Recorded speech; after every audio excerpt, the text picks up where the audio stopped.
On va pas très loin puisqu'on continue à parler d'économie. Bonjour Nicolas Bouzou. Bonjour à tous. Alors vous allez nous parler de pénurie ce matin. De quoi manque-t-on le plus, Nicolas? De gaz, d'électricité, d'eau potable, de céréales? Non, je vais vous parler d'une pénurie dont on parle peu, une pénurie qui n'est pas liée à la guerre, qui n'est pas liée au réchauffement climatique, qui n'est pas liée à la pandémie. Il s'agit de la pénurie de logements.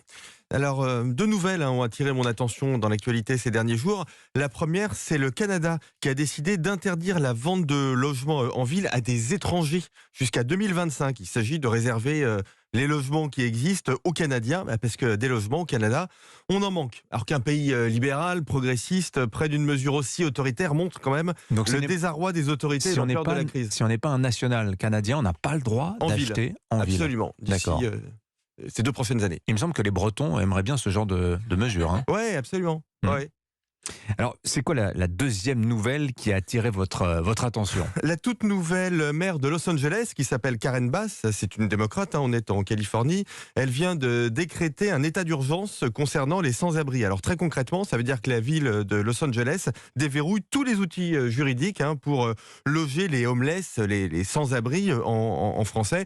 Il y en a au moins 70 000 à Los Angeles, mais en réalité, il faudrait compter aussi les gens qui vivent dans leur voiture, par exemple, et qui ne sont pas à proprement parler dans la rue. Je suis allé il y a quelques années à Skid Row, qui est le quartier où on trouve le plus grand nombre de homeless à Los Angeles. C'est un enfer sur Terre, c'est un endroit dont on n'imagine pas qu'il puisse exister sur notre planète. Vous avez des milliers de gens qui vivent dans des tentes. Eh bien, ces phénomènes-là sont directement la conséquence du manque de logements dans les grandes métropoles. Dans le monde, on ne construit pas assez. Est-ce que la France est à l'abri de phénomènes de l'ampleur de ce que vous avez pu voir à Skid Row, par exemple? En France, on manque aussi de logements. Alors, on n'est pas encore dans la situation de Los Angeles, mais dans toutes les grandes villes, vous le voyez bien, nos auditeurs le voient, dans les métropoles, on voit les prix élevés et les difficultés d'accès au logement, notamment pour les plus jeunes. C'est quand même quelque chose qui nous menace.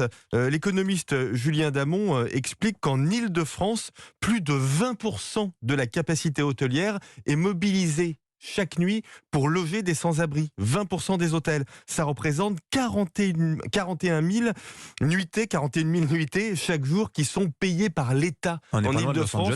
Finalement. Exactement, pour loger les gens. Ce que je veux faire comprendre, Dimitri, c'est que construire des logements, c'est une vraie politique sociale. Sécuriser les propriétaires en luttant par exemple contre les squatteurs pour qu'ils mettent des logements sur le marché, c'est une vraie politique sociale. L'économique et le social ne s'opposent jamais. Il ne faut pas les dissocier.